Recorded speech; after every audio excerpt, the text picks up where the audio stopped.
Hey guys, how's it going? Michael Troy here. Today we're looking at Big Bang Comics Presents World Class Comics #1 from Gary Carlson and Friends.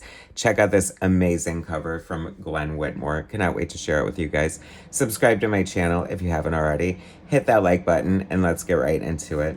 This cover from Glenn Whitmore is so good. Glenn Whitmore is such a great artist. There is amazing art in here. It is like one of the best issues of Big Bang Comics. It is a perfect example of what makes Big Bang so great. I absolutely love it. In this issue, Dr. Stellar, Speed Queen, the Atomic Sub, Vitaman, plus the mysterious origin of Mr. Martian. A handful of my absolute favorite Big Bang characters. Glenn Whitmore, thank you to my Big Bang brother, Ray McKay, for pointing out the brilliance of Glenn Whitmore. Apparently, he got to work with him on his first Big Bang story, and he was super excited about it. Superman alum, classic superhero artist, gorgeous stuff here. Big Bang Comics presents World Class Comics. This is from 2002, when Big Bang was still at Image. They started an Image in color, and then it became cost prohibitive, so they went to black and white, and then eventually, like, the whole thing became too expensive, and then they started, I don't know where exactly they went after that. But now Big Bang is continued, they never stopped, and they are at Indie Planet. I can put a link to the to that in the description of the video. You can get all your new Big Bang comics digitally and print on demand through Indie Planet, and they are still good and amazing and full of beautiful art, just like this issue here. Table of contents: Dr. Stellar, story by James Chambers, art by Glenn Whitmore. Vitaman, story by Terrence Grape Jr., pencils by Tony Manganiello, and inks by Rob Rivard. The Atomic Sub, one of my absolute favorites, by the brilliant Gary Carlson, co-creator, publisher of Big Bang Comics with Chris Ecker. Art by Mavlian. Vachi Mavlian. Very cool name. I wish I wasn't slaughtering it. Mr. Martian, story Jeff Pettigrew, and art by Ron Fentis. Speed Queen, a story Terrence Grape Jr., and art by Tim Stiles. The art is so good in this book. Look how great this art by Glenn Whitmore is. So classic. I feel like he must have known he was going into this black and white, because he is doing such great superhero art in black and white and totally using it to like a Chris Samney, another Big Bang alum, level, with like really great use here. There's such great line work and inking here. It is really gorgeous. The negative space is popping off the page. I love this little touch here. He did number the pages and put a little star around them. It feels very golden age fun. You know, there's always sort of like, I don't know, some sort of like gag as far as like a contraption or an invention or event or a heist, or, you know, it feels very golden age for a silver age in that regard.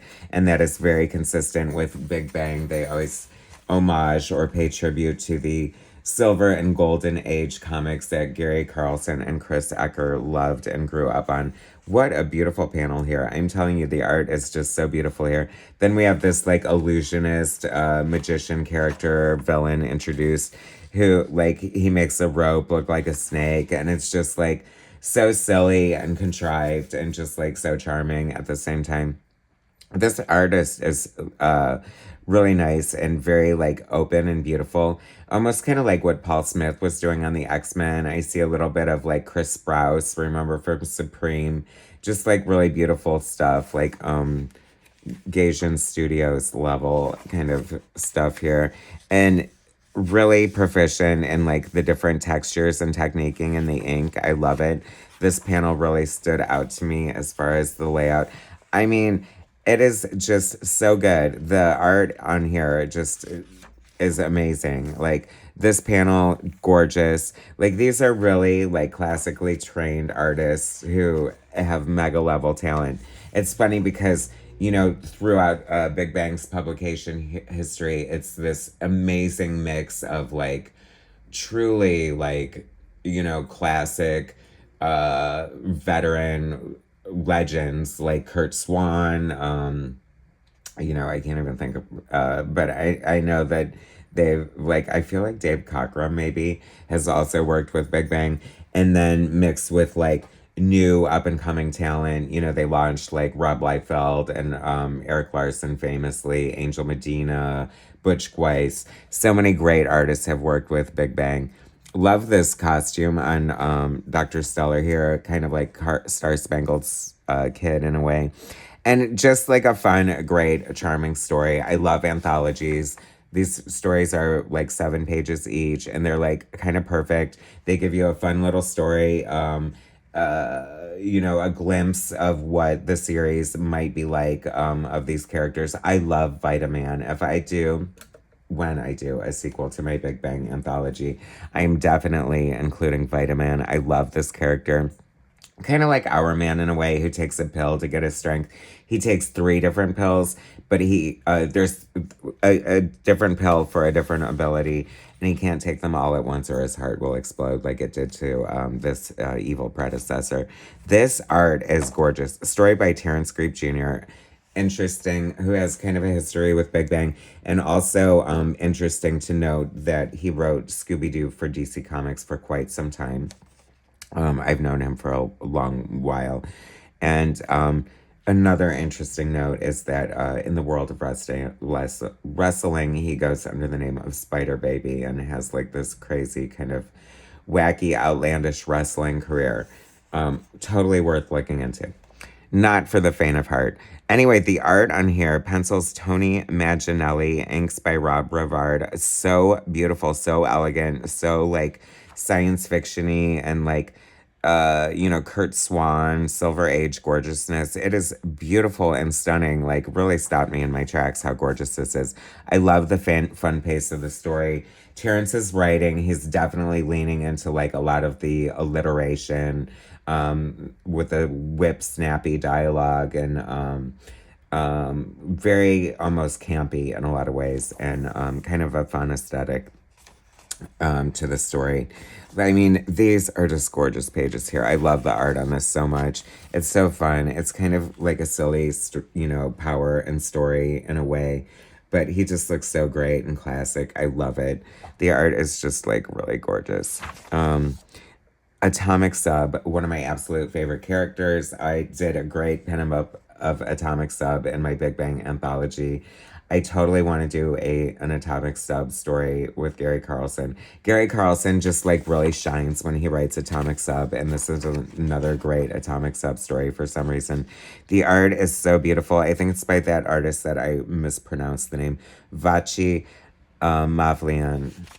Beautiful, elegant, gorgeous, very European aesthetic, giving me kind of like Bernie Wrightson vibes almost, like very Frazetta, very beautiful fantasy illustration, beautiful brushwork. The character in here looks almost like he's like directing a movie, and he wants the Atomic Sub to like take him under to visit the wreck of this ship that's been there for 25 years. And this was one of the survivors who's going to be in the movie. Like, there's just this great, like, imaginative story here that I don't know where Gary gets his ideas, but he is like such a great classic comic book storyteller. He can always come up with a fun situation or a unique spin on something and just make it like totally entertaining. I love how gorgeous this artwork is. Like I said, like the variety and beauty of the different art through here out this book shows like how amazing a really strong anthology can be, because there is no turkey in this book. Like, these are all hits. These all stand out as like so great and so classic and just like really beautiful art. I mean, I don't have to tell you, you can see it here. The ship getting swallowed by this creature here is amazing. I don't know. It's just so beautiful. I really love it. The Atomic Sub is just such a great character. He's kind of like the Aquaman, but he's like a robot with a scientist's brain implanted in it. Robots were created to sort of help the war effort. And there's this like crazy backstory if you have not scratched the surface of the world of Big Bang, it is deep, wide, and glorious. It's amazing and just like the gift that keeps giving. Like, I feel like, you know, Gary has done such a like kamikaze style of publishing that like every single issue that he puts out, like you can see the amount of effort and like level of like love and talent that goes into it, that he just puts his all into it for the pure love of making comics, and it shines on every page. This is so beautiful. Also reminding me a little bit of Brian Murray, the artist who kicked off the Young All-Star series back in the day from DC. Just like really classic, gorgeous, silver age beauty here. I love it. This is so amazing. This kind of made me, when I was Googling images of Mr. Martian during research from Big Bang Anthology, I think I came upon this artist's version of Mr. Martian and really made me fall in love with the character. I love this splash page here to the story. Jeff Pedigo story, Ron Fontes art, and special thanks to Mark Shermer. Beautiful art, just like so gorgeous. Once again, like almost John Severin line work in a way. Love this beautiful lettering here. I hope this is hand lettered. It is so good. And once again, very strong, like black and white. Lots of great contrast, lots of great negative space in this art, and just like a really fun gag. I love that his origin is retold here. It's kind of tied into Roswell. Of course, he was shot down initially by the military, which makes sense, I guess, if, you know, an alien invading our precious airspace.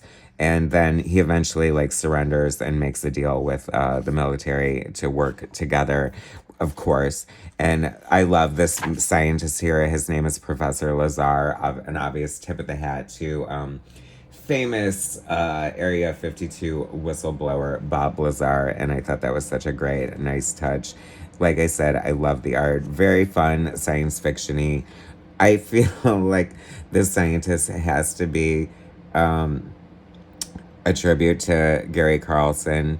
I feel like he's kind of known for his glasses, mustache, and crazy hair. Maybe not. maybe I just kind of think of that. I don't know. Are you, Gary? Gare Bear. If so, I love that. If you know who Gary Carlson is, if you've worked with him, if you've interacted with him, you love him. He's amazing force in comics, who's done so much good. First of all, keeping like alive the Silver Age, golden age goodness of comics for years, and also introducing us to a myriad of talent via amazing artists, always giving artists a chance and working with brilliant writers and just bringing us big bang goodness. I love this world-class comics. I'm not sure if there was a second issue, but I need it. If there is, I need to find that out. This was in the pile of books that Chris Ecker so generously sent me in my research efforts. One last thing I have to point out before we go. Oh, that Glenn Whitmore art also reminded me a little of Michael Avon Oeming. As you can see, Powers, how great was that, right? This house ad for Savage Dragon. Like I said, Eric Larson and Gary Carlson have a history, Big Bang, and Savage Dragon are like sister cousins, whatever, sister wives, I don't know. Anyway, so this is ad is so funny. It's this kid bitching about how awful comics have become, and he just wants to give them up. And the dad's like, you need to try Savage Dragon. And he's like, okay, I'm in again. I love it so much. Such a fun discovery in the book. Just like a moment in time. Coming soon, Knights of Justice. Did that come out? I don't know. Did it? I don't know. You know, the Big Bang history is definitely one that needs to be like researched and chronicled, and definitely to sort of map out the different forms of publication. Speaking of which, like I said, if you want to check out what's new and exciting from Big Bang, they keep on keeping on. They've been pumping out a lot of great new stuff lately. through indieplanet.com. So definitely go check that out. Thanks so much for watching, guys, today. If you see these in the dollar bins, never pass on a Big Bang comic, because you never know what kind of treasure is going to be inside. And I can guarantee you there always is one. Thanks for watching, guys. Subscribe to my channel if you haven't already. Hit that like button, and I will bring you more soon.